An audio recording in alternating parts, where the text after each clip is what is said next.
ناظرین گرامی، اس بات میں کوئی شک نہیں کہ موجودہ دور میں انسان سائنسی ترقی کی بدولت کہکشائی نظام سے روشناس ہو چکا ہے۔ سمندر کی تہہ اور پہاڑوں کی چوٹیوں پر کامیابی کے جھنڈے گاڑ رہا ہے اور زمین کے بدن میں اور ستاروں سے آگے نئی جہاں کی تلاش کے منصوبے بنا رہا ہے۔ ویسے تو سائنس نے انسان کے سامنے کائنات کے حقائق کھول کر رکھ دی ہے، لیکن ہمارے ارد گرد اب بھی بہت سے ایسے راز پوشیدہ ہیں جن سے آج تک پردہ نہیں اٹھایا جا سکا، اور آج بھی اس کوریہ ارض پر بہت سے واقعات رونما ہوتے ہیں اور کئی آثار ایسے موجود ہیں جو صدیوں سے انسانی عقل کے لیے حیرت کا باعث بنے ہوئے ہیں اور جن کے متعلق سائنس سوالیہ نشان بنی ہوئی ہے۔ انہی میں اہرام مصر بھی شامل ہے، جو صدیوں سے ایک عام انسان سے لے کر دنیا کے بڑے بڑے سائنسدانوں کے لیے ایک پراسراریت سے بھرا ایک معمہ بن چکے ہیں۔ آج کی ویڈیو میں ہم نئی سائنسی تحقیق کے نظر میں یہ جاننے کی کوشش کریں گے کہ یہ اہرام کتنے پرانے ہیں اور کیا واقعی یہ جنات نے تعمیر کیے تھے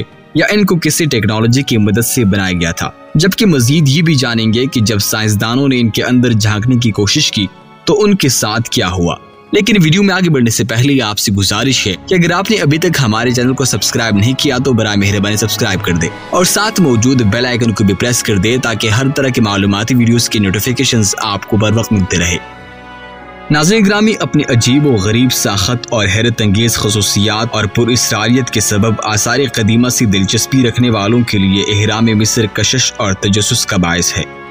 کیونکہ بڑے بڑے پتھروں کو اس قدر بلندی پر جڑے ہوئے دیکھ کر ہر کوئی قدیم مصری تہذیب کی کاریگروں کو داد دیے بغیر نہیں رہ سکتا۔ انہیں دیکھتے ہی ذہن میں سب سے پہلا سوال یہ اٹھتا ہے کہ آخر اس نادر اور عجوبہ روزگار عمارت کو کیوں اور کس طرح تعمیر کیا گیا ہوگا۔ اسی سوال کے جواب کو جاننے کے لیے صدیوں سے ریسرچ جاری ہے اور اس کے نتیجے میں سائنسدانوں، فلسفیوں، آرکیالوجسٹ اور ماوریائی علوم کے ماہرین نے اہرام مصر کی تعمیر کے مقصد کے بارے میں گزشتہ 200 سالوں سے بہت کچھ لکھا ہے، مگر آج بھی اہرام کے متعلق بہت سے سوالات جواب طلب ہے۔ بعض ماہرین نے اہرام کو محض ایک مقبرہ قرار دیا ہے،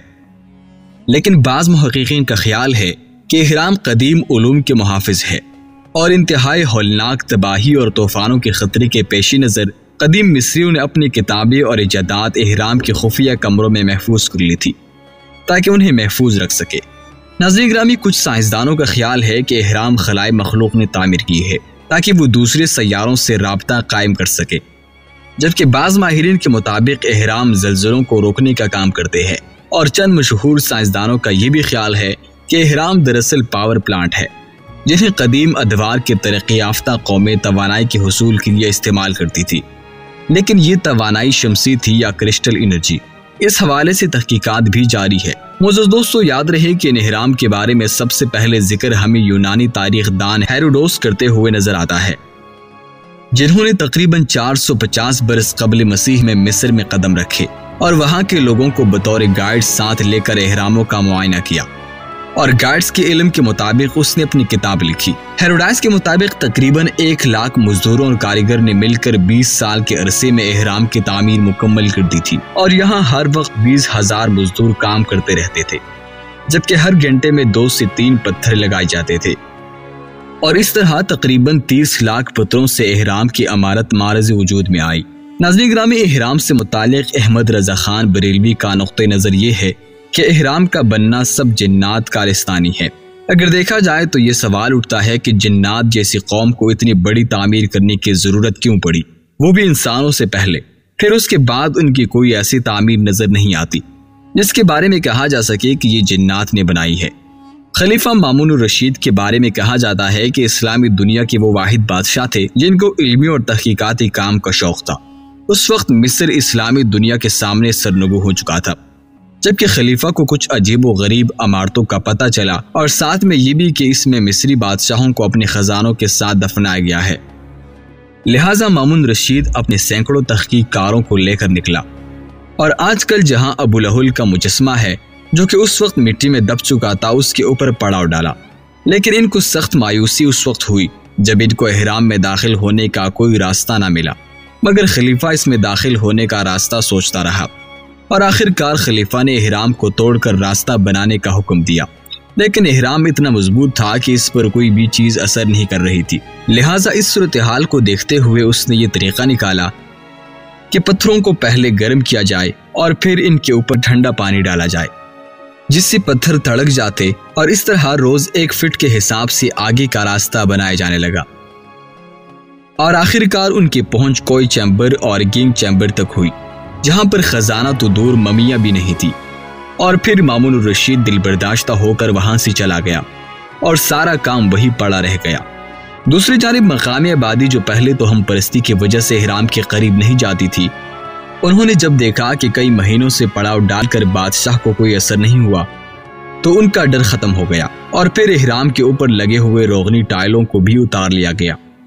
اور لوٹ مار کا ایک بازار گرم ہوا، اور جتنے ثبوت بے احرام کے اندر موجود تھے ان سب کو لوٹ لیا گیا۔ ناظرین گرامی، اگر بدھزم کے عقیدے کو دیکھیں تو بدھزم میں احراموں کو خاصی اہمیت حاصل ہے، اور ان کے مطابق احرام زیر زمین دنیا کا راستہ ہے اور روحانیت کا مرکز ہے۔ جب بھی دنیا میں کوئی بڑی مصیبت آئی تو ان کے روحانی پیشوا نیچے چلے گئے ہیں۔ یہی وجہ ہے کہ اس زیر زمین دنیا میں ان کے روحانی پیشوا کی حکومت ہے، اور ان کا مرکزی شہر تبت کے نیچے ہے، جہاں پر دلائی لاما اور روحانیت میں آگے بڑھے ہوئے وہ شخص حکومت کرتے ہیں۔ نیپولین بوناپارٹ نے بھی ان احراموں کی شہرت سن رکھی تھی، لہٰذا اس نے مصر پر قبضہ کرنے کی غرض سے حملہ کیا اور پھر احراموں کو بنیادوں سے کھود کر اندر جانے کا راستہ کھلوایا۔ اس کے بعد کام روک دیا گیا اور نیپولین اکیلا اندر داخل ہوا۔ کہا جاتا ہے کہ کافی دیر تک وہ اندر رہا، اور جب وہ باہر نکلا تو اس کے چہرے پر کافی گمبھیر خاموشی تھی۔ اس نے اپنے نوکروں کو سامان اٹھا کر چلنے کا کہا، اور اس دوران وہ بالکل خاموش رہا۔ کہا جاتا ہے کہ احرام کے اندر کسی ایسی جگہ چلا گیا تھا جہاں پر براہ راست احرام کی شعائیں پڑ رہی تھی، اور ان شعاؤں نے اس کے دماغ کی خفیہ صلاحیتوں کو بیدار کر دیا تھا، اور اس نے اپنا مستقبل دیکھ لیا تھا۔ جبکہ وہ اپنے روزمرہ کی ڈائری میں یہاں تک لکھ چکا ہے کہ میں ایک ایسی جگہ پہنچ گیا جہاں مجھے کچھ پراسرار کمرے نظر آئے جو دیکھنے میں ایسے معلوم ہوتے تھے کہ جیسے ان کی تعمیر کسی انسان کی بس کی بات نہیں ہے۔ وہ مزید لکھتا ہے کہ جب میں کمرے میں داخل ہوا تو وہاں کچھ عجیب و غریب پینٹنگ اور اوزار بھی ملے، جن کو دیکھ کر میں مزید حیرت میں ڈوب گیا، کیونکہ ان پینٹنگز پر جس زبان سے کچھ تحریری درج تھی آج سے پہلے میں نے کبھی نہیں دیکھی تھی۔ معزز دوستو، ان کے تعمیر سے متعلق ایک عام تصور جو لوگوں کے ذہنوں میں پایا جاتا ہے وہ یہ ہے کہ اس کی تعمیر 5000 قبل مسیح فرعونوں کے عہد میں شروع ہوئی، اور 1 لاکھ سے زیادہ مزدور درختوں کے رول رو پر بڑے بڑے پتھر رکھ کر رسیوں کی مدد سے کھینچتے ہوئے یہاں لائے ہیں۔ مگر اس تصور کو ماننے میں بعض لوگ انکاری بھی ہے۔ ان کا کہنا ہے کہ یہ غزہ کے احرام کی تعمیر میں 30 لاکھ کے قریب گرے نائٹ کے پتھر استعمال ہوئے ہیں، جن کا وزن 6.3 ٹن سے لے کر 10 ٹن تک ہو سکتا ہے۔ ان گرے نائٹ پتھروں کو بغیر کسی اسٹیل یا لیزر ٹیکنالوجی کی مدد کے بغیر کاٹنا ناممکن ہے، اور پتھر کی سطح اتنی چکنی ہے جیسے چاندی کا ورق۔ اگر آج کے جدید ترین مشینری کے ذریعے سینکڑوں میل دور سے پہاڑوں سے گرے نائٹ کے پتھروں کو لا کر اس کے بعد کاٹ کر 10 پتھر فی دن کے حساب سے بھی لگائے جائے تو مکمل احرام کی تعمیر میں 385 سال لگیں گے، اور یہ بھی ظاہر ہے کہ کسی ایک فرعون کی عمر بھی اتنی نہیں تھی کہ وہ محض اپنے مقبرے کی تعمیر اپنی موت سے 385 سال قبل شروع کروا سکے۔ ناظرین، آخر میں جاتے جاتے میں آپ کو ایک دلچسپ حقیقت بتاتا چلوں کہ مصر کی 3 بڑے احراموں میں سے ایک سریز نہیں گزرتی، جبکہ وہاں موجود باقی تمام احراموں میں سے ایک سریز گزر جاتی ہے اور اندر کا کھٹا چٹا نکل کر سامنے رکھ دیتی ہے۔ تو دوستو، یہ تھی آج کی ہماری یہ ویڈیو۔ امید کرتا ہوں کہ آپ کو یہ ویڈیو پسند آئی ہوگی۔ ویڈیو پسند آنے کی صورت میں ویڈیو کو زیادہ سے زیادہ شیئر کیجیے۔ ملتے ہیں ایک نئی ویڈیو میں، تب تک کے لیے اللہ حافظ۔